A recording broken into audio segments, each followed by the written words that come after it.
Salut les potos, on se retrouve aujourd'hui pour la revue de l'épisode 2 de Bleach Thousand Year Blood War cours 4. Un épisode assez intéressant, je ne m'attendais pas à ce qui se passe. Ce qui s'est passé dans cet épisode, donc sans plus attendre, c'est parti pour la vidéo. Quand je dis que je ne m'attendais pas à ce qui se passait dans cet épisode, c'est parce que dès le début, il y a un truc avec Orihime et tout, qui parle de Ichigo et tout, en le comparant à une fleur et tout.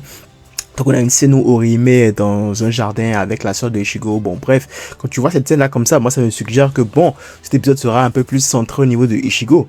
Et même avant, même je pense au début avec l'opening et tout, tu sens en fait que c'est Ichigo l'épisode sera concentré sur Ichigo parce que Ichigo va affronter Yuaba justement avec Orihime à ses côtés qui va lui servir de défense.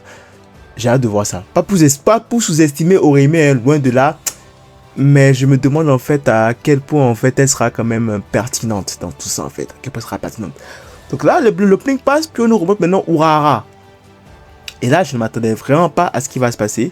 Parce que là, du coup, Urahara est un peu en difficulté face à Skin qui a justement éveillé son vol standing. Et il explique un peu en fait à quel point son vol standing lui permet en fait d'être immunisé à tout. Limite, le gars, si tu veux, on nous dirait qu'il serait immortel à toute attaque contenant de la pression spirituelle. Ça c'est un des détails intéressants parce que ça nous permettra en fait de faire le lien avec un peu plus tard dans l'épisode parce que ça, pour le coup, même en ayant lu le manga, j'ai peut-être oublié, mais je ne l'ai pas vu venir. Donc, il explique à Urahara à quel point il est boosté maintenant et qu'il ne peut rien, il lui enlève même la vue. Et là, tout d'un coup, Urahara nous sort le Bankai. J'étais en mode, what? Mais non, il me semble que c'est un peu trop tôt. C'est un peu trop tôt, genre je pense que c'est l'un des moments phares de l'arc si tu veux, tu vois. Et pour vous dire la vérité, personnellement avec ce truc là de ce Bankai de Urahara, j'ai pas senti la même chose que j'ai eu quand j'ai lu le manga. Alors don't get me wrong, le Bankai animé il est incroyable, il est super, il est beau, il est majestueux, tu vois. Même quand il le prononce quand il prononce l'incantation pour le Bankai, magnifique. Mais je ne sais pas.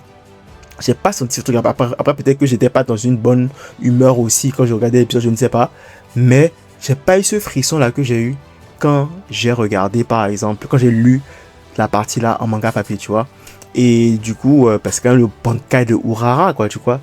Je m'attendais peut-être à un peu plus de mise en scène, je sais pas. La mise en scène était pas mal, mais je pense à un peu plus, puisque c'est le Bankai de Urahara. Quelqu'un qui n'a jamais sorti son Bankai, il le sort pour la première fois. Et encore une fois, c'était vite, hein. Épisode 2 déjà. Alors ça veut dire que ça promet, hein. Ça veut dire que la suite promet en vrai. Parce que si on a déjà le Bankai de Urahara à l'épisode 2, ça veut dire que ça promet. Parce que justement, dans la foulée, le combat reprend depuis Belon Urahara et Askin. Et là, ils sont vraiment à armes égales et tout, tu vois. Askin qui, au début, semblait vraiment très en contrôle du combat avec son nouveau vol standing. En fait, maintenant, se fait genre avoir par Urahara qui, avec son Bankai, recrée les trucs. Son Bankai, en fait, ça recrée, ça recoue, mais bon, on dit recrée, mais en fait, il recoue plus qu'autre chose. Il recoue tout ce qui est détruit, ce que j'ai cru comprendre. Ce qui fait que quand il a perdu la vue à un moment donné, il a pu la retrouver encore. Et c'est ce qui lui a permis en fait de pouvoir reprendre ce combat de plus belle. Et finalement, avec un coup de génie, réussir à vaincre Askin avec l'aide de Crimjo en fait qui a été amené de l'extérieur de la boule empoisonnée vers l'intérieur, ce qui a fait qu'en fait le gars Askin était tellement concentré sur ce qui se passait à l'intérieur qu'il n'a pas vu que quelque chose venait de l'extérieur, et grâce au génie ou à la fourberie de Urahara si tu veux, a créé un chemin pour que Crimjo vienne l'attaquer par derrière et le buter en lui arrachant le cœur. Sauf qu'en lui arrachant le cœur, en fait, ils ont déclenché une bombe beaucoup plus puissante, une bombe de poisson beaucoup plus puissante. Et on se demande en fait comment ils vont suivre. Sauf que Urahara, dans son génie incroyable, a laissé une fissure pour que Nail vienne et les sauve. Mais bizarrement, Urahara dit que c'est peut-être la fin pour lui. Alors, est-ce qu'il est fatigué et tout? Est-ce que je ne sais pas. Je ne sais pas s'il est fatigué ou quoi que ce soit. Je n'ai aucune idée.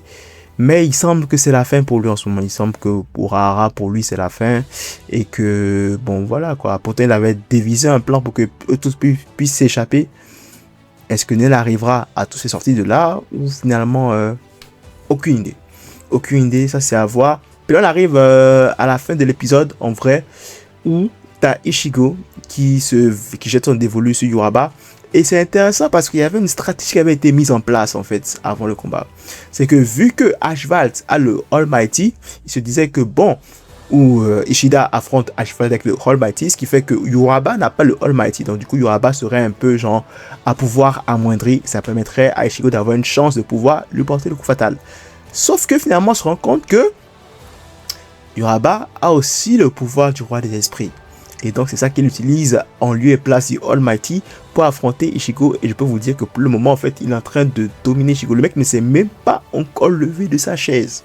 Pour vous dire, il ne s'est même pas encore levé de sa chaise. Et il est en train de, non seulement avoir le dessus physique sur Ichigo, mais aussi mental. Parce qu'il est en train de le rage bait sur sa mère et tout. En mode, ouais, ta mère, elle était juste qu'un instrument et tout le tralala. Là, en fait, Yuraba domine complètement le combat. Il a Ichigo dans le creux de sa main comme ça. Et il le fait en fait rager et tout le tralala, quoi, tu vois. Donc intéressant comme épisode. L'épisode dessus se termine sur ça. Sur tout ça. Sur Ichigo qui est pas mal en difficulté face à Yuraba par contre. Et je me demande en fait finalement qu'est-ce qui va se passer maintenant. Parce que là, du coup, si on a quoi 12 ou 13 épisodes peut-être court, on a déjà fini techniquement le combat contre Askin. Je vous jure que pendant le combat contre Askin, je me disais, mais attends, ça va comme ça c'est fini? Parce que comme je vous le dis, ça fait comme 9 ans que j'ai lu le manga Bleach. Je ne l'ai pas relu après parce que je voulais redécouvrir en fait en animé du coup. Mais il me semble que c'est un peu trop expéditif. Pour le coup, ça va être 2 épisodes. Il nous reste encore 10 ou 11 épisodes. Et du coup, on aura quoi? Ça veut dire qu'il nous reste... Il nous reste Miracle. Ah ouais, il nous reste Miracle, c'est vrai. Il nous reste Miracle parce que l'île Barreau est mort. L'autre là, la main gauche là, du roi des esprits aussi est morte. Donc du coup ils vont mettre le paquet sur Miracle. Ah je comprends. Ouais, make sense. Enfin j'espère que c'est ce qu'ils vont faire. Parce que du coup en fait ils vont bien faire le combat contre Miracle. Et le rendre beaucoup plus intéressant, beaucoup plus élaboré que dans le manga papier. Et il y a aussi en fait le combat final entre Ichigo et Yuraba avec toute l'intrigue autour, le bankai d'Ichigo. Ouais, make sense en fait. Finalement peut-être que ouais, ça fait du sens qu'il s'est expédié le combat. Alors, expédié, je ne saurais pas le dire parce que je n'arrive pas à me situer par rapport au manga. Mais bon. En tout cas, l'épisode était vraiment très très bien. Tout comme toujours, agréable à voir, les OST géniaux.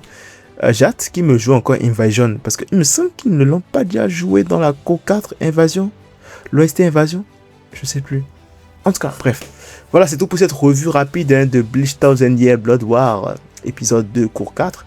Si vous avez aimé la revue, n'hésitez pas à liker, laissez commenter, ça fait toujours plaisir. Si vous n'êtes pas encore abonné, abonnez-vous, ça fait encore plus plaisir. Max de like, max de partage, on se retrouve très très pour une nouvelle vidéo. Et ça, pour le son de vidéo prochaine. C'est tout pour moi, à la prochaine.